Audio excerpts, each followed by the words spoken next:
Pai, do Filho e do Espírito Santo. Amém. O anjo do Senhor anunciou a Maria e ela concebeu do Espírito Santo. Ave Maria, cheia de graça, o Senhor é convosco. Bendita sois vós entre as mulheres e bendito é o fruto do vosso ventre, Jesus. Santa Maria, Mãe de Deus, rogai por nós, pecadores, agora e na hora de nossa morte. Amém. Eis aqui a serva do Senhor, faça-se em mim segundo a vossa palavra. Ave Maria, cheia de graça, o Senhor é convosco. Bendita sois vós entre as mulheres, bendito é o fruto do vosso ventre, Jesus. Santa Maria, Mãe de Deus, rogai por nós, pecadores, agora e na hora de nossa morte. Amém. E o Verbo divino se fez carne e habitou entre nós. Ave Maria, cheia de graça, o Senhor é convosco. Bendita sois vós entre as mulheres, bendito é o fruto do vosso ventre, Jesus. Santa Maria, Mãe de Deus, rogai por nós, pecadores, agora e na hora de nossa morte. Amém. Rogai por nós, Santa Mãe de Deus, para que sejamos dignos das promessas de Cristo. Oremos, infundi, Senhor, em nossas almas a vossa graça, como vos pedimos, para que nós, que pela anunciação do anjo viemos a saber o mistério de vossa encarnação, paixão e morte de cruz, cheguemos um dia à glória eterna dos céus, pelo mesmo Cristo, Senhor nosso. Amém. Caríssimo irmão e irmã, hoje nos reunimos para meditar a liturgia desta quinta-feira da quarta semana da Quaresma. E o Senhor nos conduz hoje ao livro do Êxodo. Estamos lendo Moisés, a situação de Moisés, que vem em certos pontos de encontro com o Evangelho, que é continuidade daquilo que escutamos anteontem e ontem em São João. Ouçamos e meditemos então a primeira leitura. Naqueles dias o Senhor falou a Moisés: Vai, desce, pois corrompeu-se o teu povo, que tiraste da terra do Egito. Bem depressa desviaram-se do caminho que lhes prescrevi. Fizeram para si um bezerro de metal fundido, inclinaram-se em adoração diante dele, e ofereceram-lhe sacrifícios, dizendo: Estes são os teus deuses, Israel, que te fizeram sair do Egito. Primeiro ponto, nestas primeiras frases do livro do Êxodo, para nós meditarmos em relação à nossa vida. Recordemos aqui o povo de Israel, por causa da demora de Moisés descer do Monte Sinai com as tábuas da lei, pede justamente a Arão que recolha o ouro do povo de Israel e faça um bezerro de ouro para adoração. Já que não podemos ver a face de Deus, queremos adorar um ídolo. Construímos algo que nós conhecemos para adorar, igual aos povos vizinhos, igual às nações pagãs. Assim o povo agiu diante do Senhor. O Senhor, que lhe havia convocado justamente como iniciativa para adorá-lo na Montanha Santa. Este é o primeiro passo do povo de Israel. Mas não suportam essa demora de Moisés. A ausência de Moisés no meio do povo, aquele que guiou o povo no deserto. E como não veem a face de Deus e não sabem como ele é, criam para si um ídolo. E devemos de ver a jogada aqui de pronomes. Teu povo diz Deus e também diz teu povo, seu povo, diz depois Moisés a Deus. Porque o processo justamente de conversão, nós vemos aqui neste texto a questão do pecado, que está desde o início da Bíblia. Pecado, queda, arrependimento, conversão. E a graça de Deus agindo. Então aqui há uma gravidade naquilo que o povo fez. Não soube esperar o tempo de Deus. Primeiro questionamento. E nós? Neste tempo de graça especial da Quaresma, onde devemos purificar o nosso coração e viver uma intensa conversão, temos esperado para estarmos com Deus? Temos tido tempo para Deus?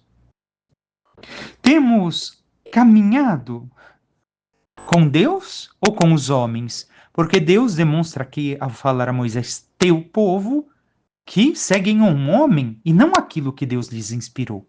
E nós? Temos seguido a quem? A um homem? A uma ideologia? A uma ideia? Ou a Deus? Ao seu amor? A sua paixão redentora?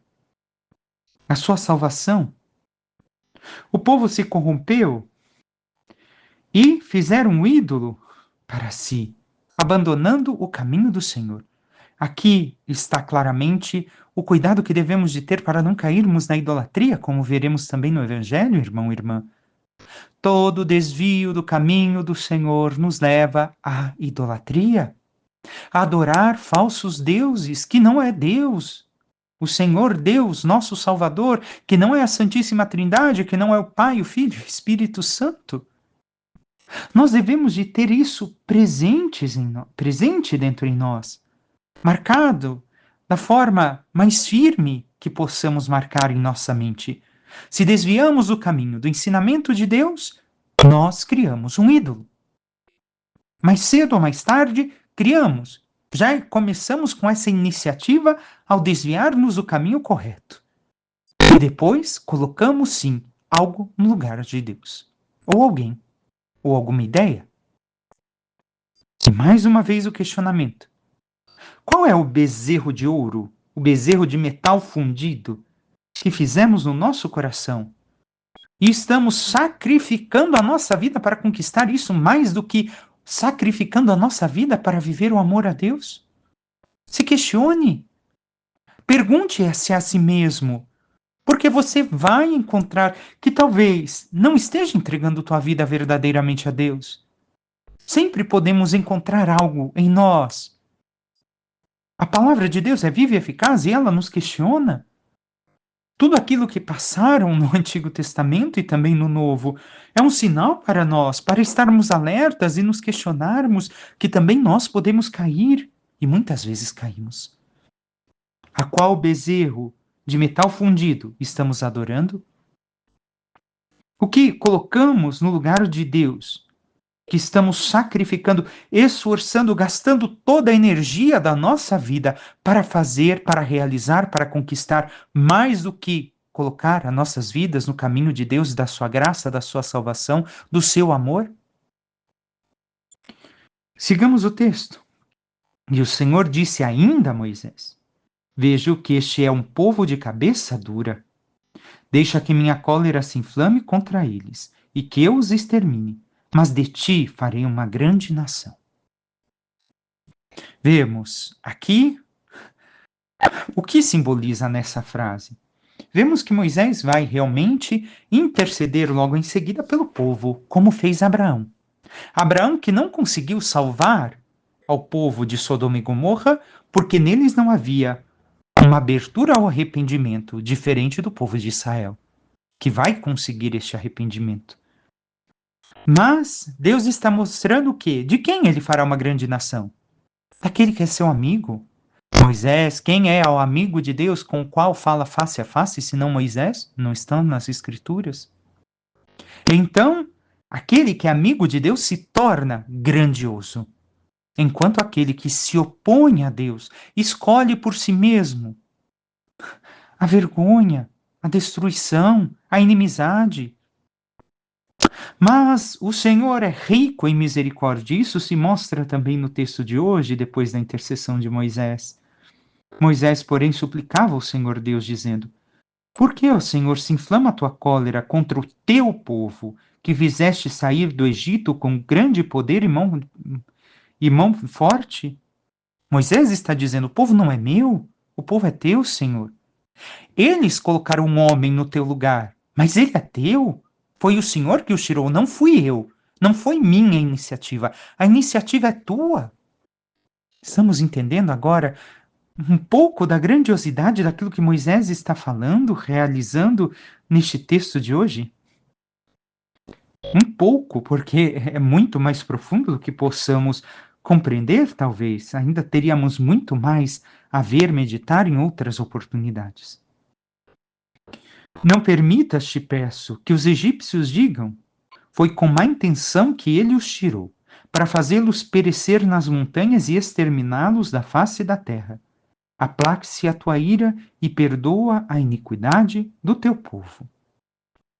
Vemos aqui em Moisés o próprio Cristo, que também no Evangelho, apesar de não ser só paixão e morte, o texto que hoje escutamos, mas nesse diálogo com os fariseus, os mestres da lei, os judeus, ele está intercedendo, mas intercedendo do Pai para o povo e do povo para o Pai, falando-lhes do Pai, anunciando e querendo que esse povo se salve, para que os inimigos de Deus não digam: olha, olha aí, Deus conquistou esses católicos, esses cristãos, e olha aí o que aconteceu. Olha que fim trágico tiveram. Como o povo de Israel, no deserto, poderia ter acontecido. Então o Senhor Deus não vai realizar isso. Mas Moisés pede o perdão, que o Senhor não haja com cólera, mas sim com perdão, com misericórdia, com entranhas de misericórdia, com grande amor. E assim Moisés ainda vai recordar: lembra-te de teus servos Abraão, Isaque e Israel, com os quais te comprometeste por juramento, dizendo: tornarei os vossos descendentes tão numerosos como as estrelas do céu, e toda esta terra de que vos falei, eu as darei aos vossos descendentes como herança para sempre. E o Senhor desistiu do mal que havia ameaçado fazer ao seu povo. Vemos aqui a misericórdia de Deus. Moisés pede esse perdão, intercede, tem êxito, porque vai convencer também ao povo de seu erro. Não é o que Jesus também faz conosco? Vemos então, entendemos porque Moisés é uma figura do Cristo, uma das figuras nas Escrituras de Jesus, do Cristo para nós. Vai convencer, vai mostrar o erro do povo para que se converta e viva, para que o Senhor possa dar-lhes a salvação, possa dar-lhes o perdão e não exterminá-los da face da terra por sua cólera. Assim Moisés intercedeu. E assim aconteceu. O Senhor perdoou o seu povo. O Senhor agiu com misericórdia, como quer agir com cada um de nós. Mas o que Ele espera de nós é que nos voltemos a Ele. É que nós realmente o busquemos com intensidade de coração e não a homens, sim a Deus. Os homens são instrumentos que nos apontam à Trindade. Santo Agostinho, por maior que seja, é um instrumento de Deus que nos aponta ao próprio Deus, que nos leva e nos conduz a Ele, mas não é um fim em si mesmo, Agostinho. Tampouco Tomás de Aquino, tampouco Rita de Cássia, e tampouco a Santíssima Virgem. Nos apontam o Cristo e nos chamam a converter o nosso coração, abandonar a idolatria, abandonar tudo aquilo que sacrificamos a nossa vida mais do que a Deus e nos colocarmos nas mãos de Deus. Mas qual escolha temos feito na nossa vida? Construímos também para nós um bezerro de metal fundido? Um objeto que vai ser destruído mais cedo ou mais tarde? Seja na nossa vida, seja com a nossa morte? Passemos brevemente pelo Salmo. Lembrai-vos de nós, o Senhor, segundo o amor para com o vosso povo. Pede que o Senhor se recorde de nós, que lembre do seu amor para com o povo. E diz mais adiante, a primeira parte vai falar justamente do bezerro. E, falando, como puderam trocar a glória de Deus pela imagem de um boi que come feno. Depois, esqueceram-se do Deus que os salvara, que fizera maravilhas no Egito. No país de Cã fez tantas obras admiráveis, no Mar Vermelho tantas coisas assombrosas. Também nós nos esquecemos do Senhor? Constantemente sim, meu irmão, minha irmã. Porque se vivêssemos sempre com o coração e o amor voltados a Ele, nós não esqueceríamos e não viveríamos o pecado. Viveríamos sim a santidade, a entrega total da nossa vida a Deus. Mas agora encerra o Salmo falando da intercessão de Moisés. Para nós, o próprio Filho, que assumiu a nossa natureza, intercede por nós para que alcancemos a salvação. Escutemos agora o Evangelho de São João. Naquele tempo, disse Jesus aos judeus: se eu der testemunho de mim mesmo, meu testemunho não vale. Mas há um outro que dá testemunho de mim, e eu sei que o testemunho que ele dá de mim é verdadeiro. Vós mandastes mensageiros a João, e ele deu testemunho da verdade. Eu, porém, não dependo do testemunho de um ser humano, mas falo assim para a vossa salvação. João era uma lâmpada que estava acesa e a brilhar, e vós com prazer vos alegrastes por um tempo com a sua luz. Mas eu tenho um testemunho maior que o de João, as obras que o Pai me concedeu realizar. As obras que eu faço dão testemunho de mim, mostrando que o Pai me enviou. E também o Pai que me enviou dá testemunho a meu favor. Vós nunca ouvistes sua voz, nem vistes sua face. E sua palavra não encontrou morada em vós, pois não acreditais naquele que ele enviou. Vós examineis as Escrituras, pensando que nelas possuís a vida eterna. No entanto, as Escrituras dão testemunho de mim, mas não quereis vir a mim para ter a vida eterna. Eu não recebo a glória que vem dos homens, mas eu sei que não tendes em vós o amor de Deus.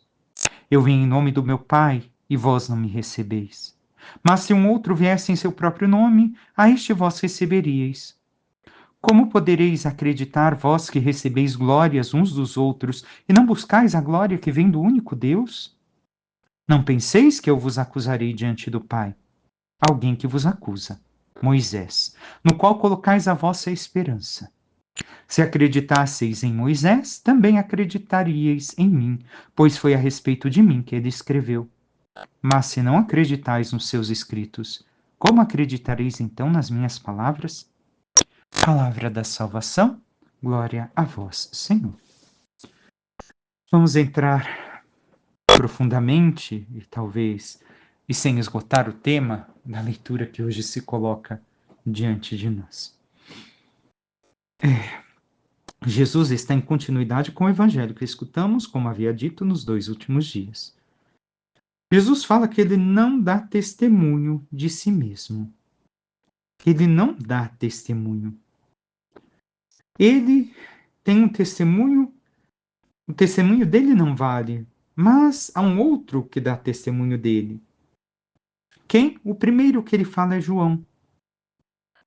Jesus, primeiramente, devemos de ter claro aqui, está insistindo em abrir os corações para a revelação interior.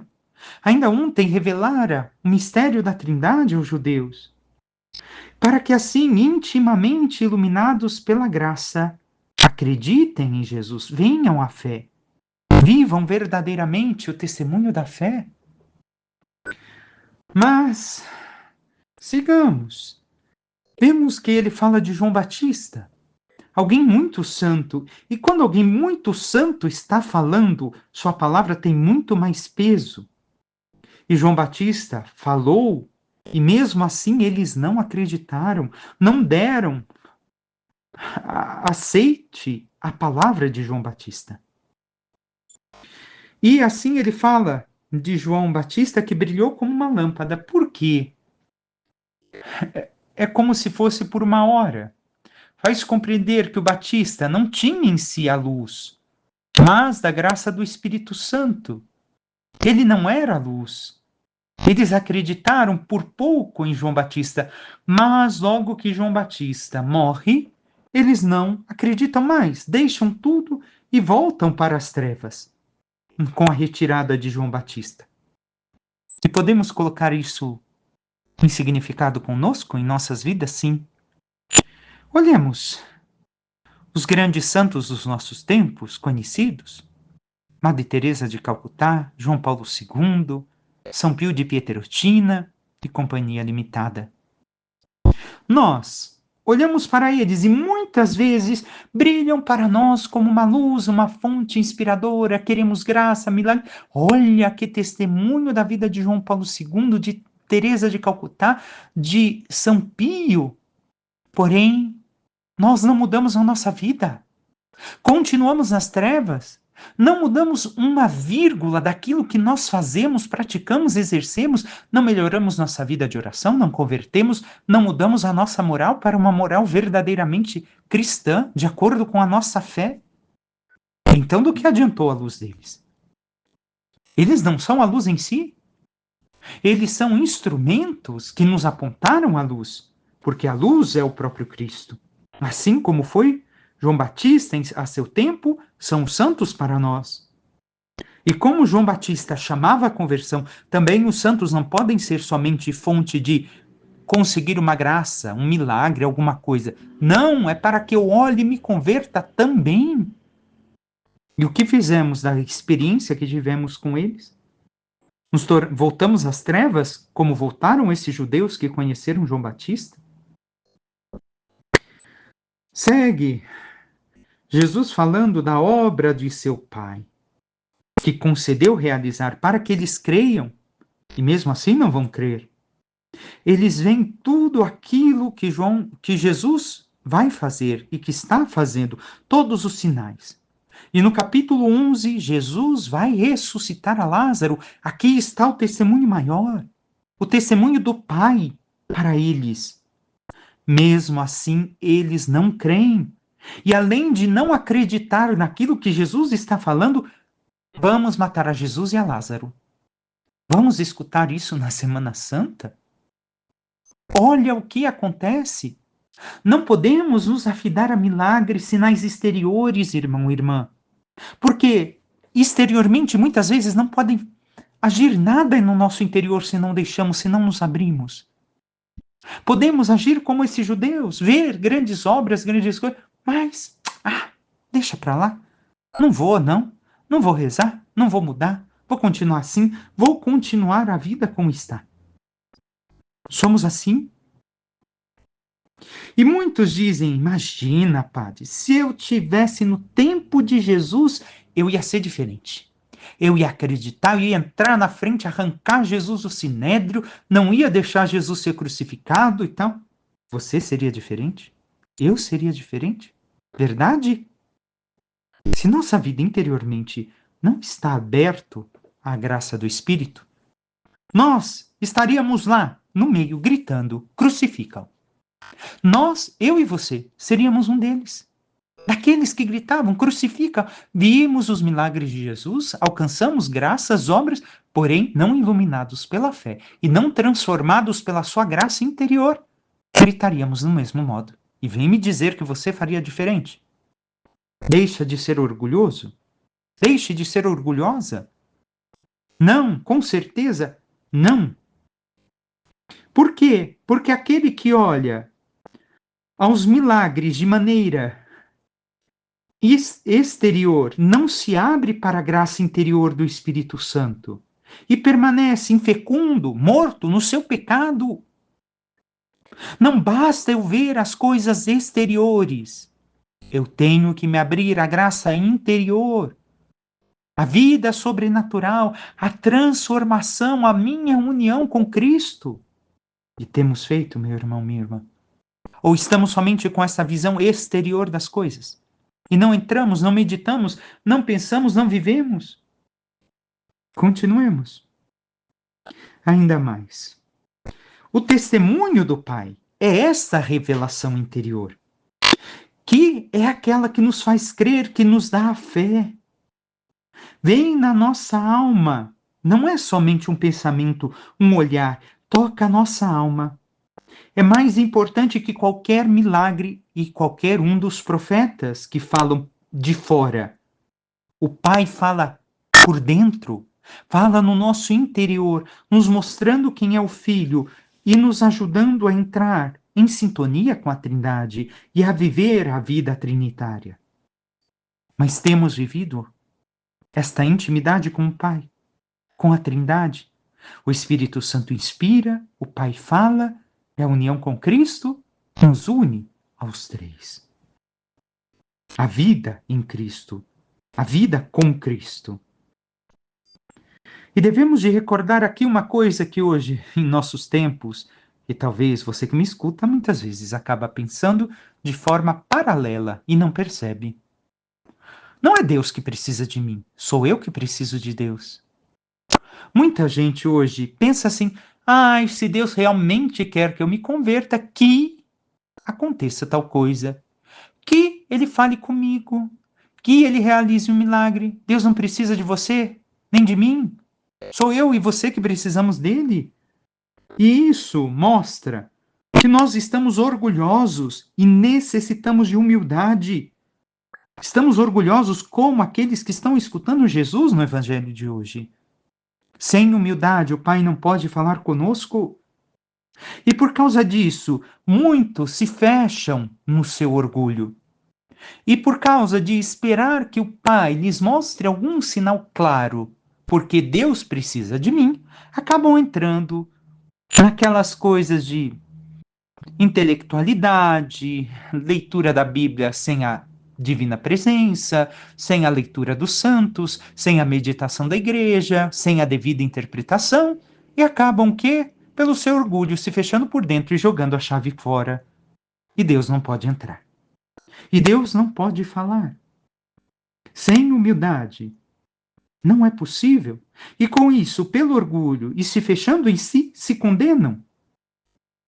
Devemos de recordar, nós não cremos num livro, nós cremos na palavra encarnada, no próprio Jesus, que é atestado em toda a Escritura.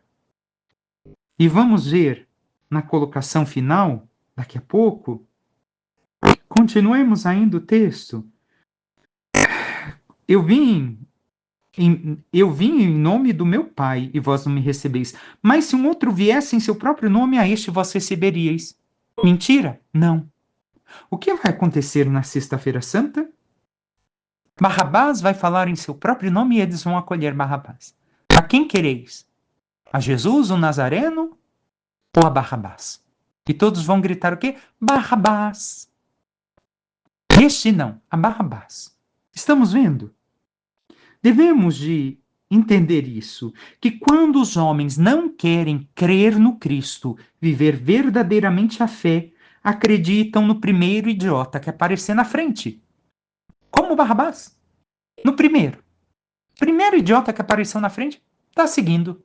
Não, esse Jesus não. Olha que bonita essas palavras. Esse daí sim. A igreja católica, não, olha, esse daí tem palavras mais bonitas, mais atuais para o nosso tempo. Estamos vendo como isso ainda é atual? Você acredita no primeiro pilantra que aparece na rua? Basta olharmos ainda hoje o quanto alguns de nós, cristãos, e muitos de nossos jovens, acreditam nos artistas, que não têm fé, que vivem puras ideologias, que pregam coisas completamente opostas a Deus, que pregam o pecado como algo normal, como um aproveitar a vida. Se acredita no primeiro idiota e pilantra que se aparece quando não se crê em Jesus e não se entrega a vida a Ele. Entregar a vida no sentido de viver a sua santidade, a sua palavra. E eu e você, irmão e irmã, estamos acreditando nisso? Nas ideologias ou em quê? Em Jesus mesmo? Será? Seja sincero. Faça o teu exame de consciência. E para recordarmos ainda outra coisa, é normal que os judeus, em preparação para a Páscoa, tirem todo o fermento da casa para viver a Páscoa. Nós devemos, em preparação para a Páscoa, tirar todo o fermento de incredulidade do nosso interior, do nosso coração, para que aconteça, com este tempo quaresmal e na nossa vida, uma verdadeira conversão e transformação em Cristo. E passemos para os versículos finais, onde Jesus fala de Moisés. Mas se não acreditais nos seus escritos de Moisés, como acreditaríeis então nas minhas palavras? O que está dizendo Jesus aqui? Quais são os escritos de Moisés? O Pentateuco? Gênesis, Êxodo, Levítico? Esses livros. Ali está Deuteronômio, depois, que às vezes falam de Hexateuco. Então, Moisés em tudo está falando de Cristo. A criação, na promessa do filho, da mulher que salvaria a humanidade, no sacrifício de Isaac, no sacrifício nos cordeiros, e assim em diante, na lei, nos mandamentos. Moisés está falando de Cristo. E se eles não acreditam naquilo que Moisés está demonstrando que é o próprio Cristo nas Escrituras, é o próprio Moisés que os condenará.